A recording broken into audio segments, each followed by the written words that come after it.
the thing that really set it off for me, and it wasn't the Chronic.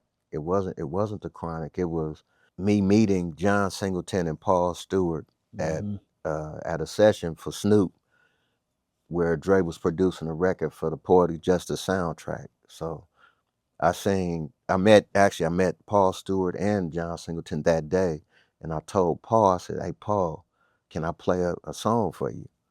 So we went to the car. I popped in Endo Smoke, which is a record I just was doing outside because I wasn't with Snoop and Dre and all them at that time. This was like when I was kind of like away from Death Row, but I still would come around here and there. I just didn't want to be around with all of the bullshit, Nonsense. Yep.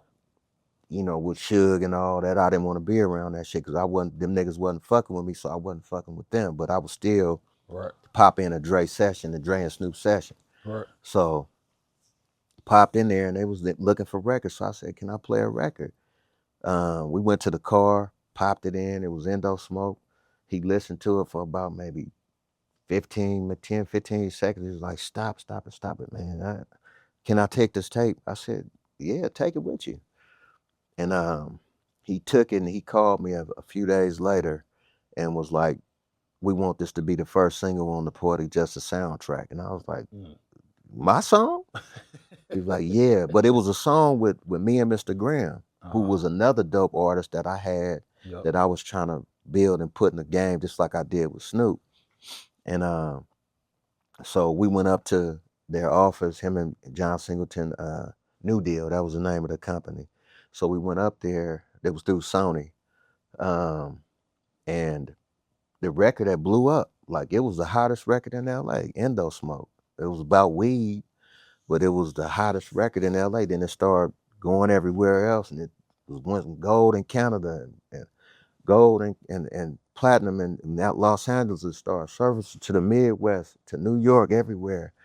And so Paul was connected with Def Jam and a lot of the record companies at that time because he was a music supervisor. Right. So Def Jam had called and asked about Endo Smoke, and they was like, "We like that song. We want to sign, the guy that did that song. We like him."